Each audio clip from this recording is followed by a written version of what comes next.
The United States Marine Raiders, Marsoc, and British Royal Marine Commandos are both elite military units specialized in amphibious warfare, but they serve different countries and have distinct roles and responsibilities. Today, let's pit these units against each other to determine which one might be better suited for a specific task. During World War II, U.S. military create 2 battalions who can assault from the sea. These soldiers later evolved into Marine Raiders, formally establishing a dedicated Special Operations Force within the Marine Corps. In 2014, the Marine Corps rebranded Marsoc as Marine Raiders in honor of the unit's World War II origins.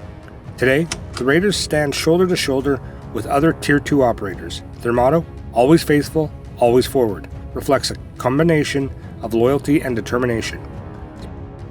The origins of the Royal Marine Commandos date back to the reign of Charles II. Fast forward to the Second World War, the Royal Marine Commandos were created. Today, they are the Royal Navy's elite amphibious force. Their motto is Per Mare Per Terram, by sea, by land.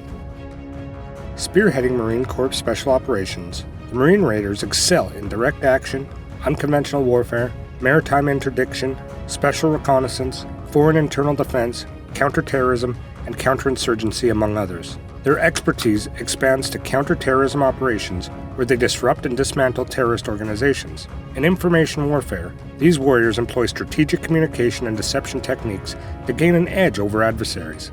Marine Raiders have recently carved out a unique niche on-the-ground cyber warfare, while the Royal Marine Commandos specialize in conducting amphibious assaults, utilizing their expertise in launching coordinated attacks from land, sea, and air. Beyond amphibious warfare, they engage in high-risk missions such as reconnaissance, sabotage, and hostage rescue. The Commandos also play a critical role in counterterrorism ops. The 43 Commando Fleet Protection Group Royal Marines is responsible to protect Britain's strategic nuclear weapons. Their role extends to training and advising Allied forces, enhancing their capabilities. They are also involved in humanitarian missions in crisis zones worldwide. Furthermore, the Commandos contribute to peacekeeping operations, maintaining stability and order in conflict zones under the UN or NATO mandates. Marsoc organizes raiders into the Marine Raider Regiment. Within the regiment, there are 3 Marine battalions and 1 headquarters company. These battalions break down further into Marine Special Operations companies and then Marine Special Operations teams, MSOTs. As a base unit, MSOT is a dedicated group of 14 Marines. Leading the charge is the team commander, a captain. Right by their side is a team chief, a seasoned master sergeant, and an Operations SNCO. Communications SNCO ensures that every piece of information flows smoothly and accurately.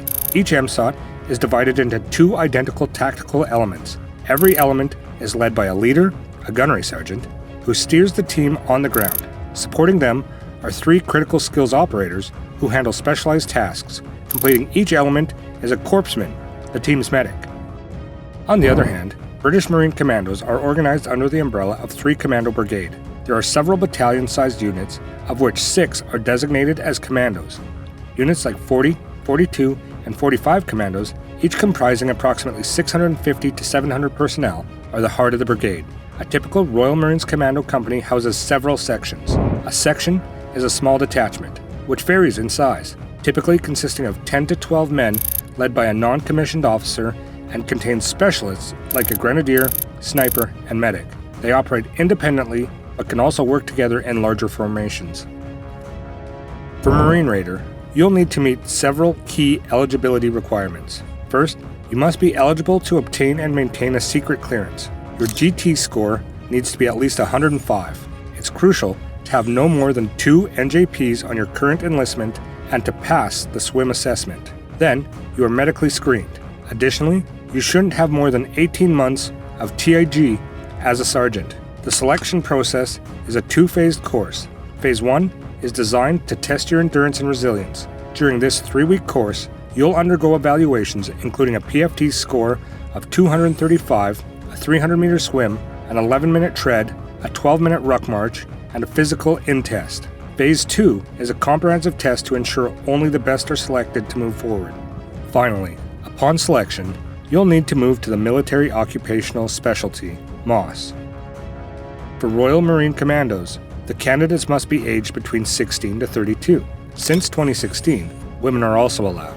The applicants must be British, Irish, Commonwealth, or British dual citizens. All potential recruits take a defense aptitude assessment and are interviewed. A series of physical assessments are conducted, including a sight test and medical examination. Then, the Pre-Joining Fitness Test Plus, which is a circuit assessment. Candidates must complete the circuit 3 times, with each requiring the completion of 20 burpees, 30 sit-ups, 20 press-ups, and a 1-minute plank. On completion of these circuits, recruits are required to perform a set of 5 pull-ups. The final selection is either that of the Candidate Preparation Course (CPC) for ratings candidates, or the Officer Selection Course (OSC), and Admiralty Interview Board for officer candidates. Now remember, the selection phase is the first step for both Marine Raiders and Commandos. The real challenge lies ahead, surviving the training. After selection, candidates advance to the training course, a 9-month program designed to transform Marines into critical skills operators, CSOs. The first 10 weeks lay the foundation, followed by 8 weeks honing teamwork. Brutal close combat training takes 5 weeks, while another 7 weeks prepare them for any fight imaginable. Finally, 10 weeks are dedicated to mastering a new language. You'll master survival, evasion, resistance, escape, SEER techniques, and gain crucial medical skills. You'll become proficient in combat marksmanship, close quarters battle, and demolitions. Urban combat and special reconnaissance training will be a key component of your education. This is just a peek of how Raiders are transformed into ultimate warriors. The Royal Marine Commandos undergo the longest, toughest training of any NATO force. Every year, around 2,000 recruits are screened during 32 weeks training. It all begins with mastering the fundamentals: marching, drills, kit maintenance, and essential skills such as camouflage, concealment, and night movement. These are crucial for learning to live, work, and think like a commando. During the early weeks, you'll also learn to look after and fire assault rifle and machine guns. Later, you'll work on patrolling, setting ambushes, cliff assaults, and fighting in built-up areas. You'll deploy from helicopters and fast assault boats, and you'll also attack and defend buildings at night. By the end of your training, you'll be speed marching with 21 pounds, 9.5 kilograms of webbing and your rifle. The candidates are tested in specific skills such as marksmanship, reading maps, drill, or first aid, and give you an overall assessment during some of the exercises. The final tests in Royal Marines training, known as the Commando tests, prove readiness for the Green Beret. The training concludes with the King Squad Pass-Out Day, marking a significant milestone in their careers. The Marine Raiders are armed with the latest and greatest in special ops tech. We're talking high-tech helmets that give them the heads up on the battlefield, night vision that lets them see in the dark, and body armor that turns them into walking tanks. And the firepower? Don't even get me started. The Mk18 SBR carbine and the reliable Glock 19 pistol are just a start.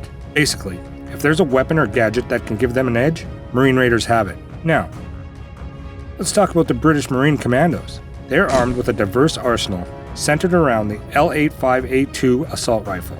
Recently, they've integrated the Colt Canada C8 for close encounters. They also carry a 9mm L131A1 pistol, fragmentation grenades, and a socket bayonet. For longer ranges, they utilize the underslung grenade launcher attached to their primary rifle. They also employ sniper rifles, mortars, and anti-tank weapons. Additional firepower includes grenade machine gun, mini light machine gun, the general purpose machine gun, and heavy machine gun. Both units are supported by raiding and landing craft, helicopters, air defense, electronic warfare, logistics, and communication specialists. Alright, buckle up. We've talked training, teams, and crazy missions these guys tackled. Now the big question: what sets them apart? Marine Raiders, these badasses specialize in small team operations, often in rough places. Think mountains, jungles, the whole deal. They're like MacGyvers with guns, trained in a bunch of specialized tactics to get the job done, no matter how risky. Royal Marine Commandos. These commandos roll deep in battalions, meaning they can hit hard with a bigger crew. They're still top-notch fighters on land, but they've also got serious amphibious skills. Think storming beaches, launching raids, recon, all that good stuff, but on a larger scale.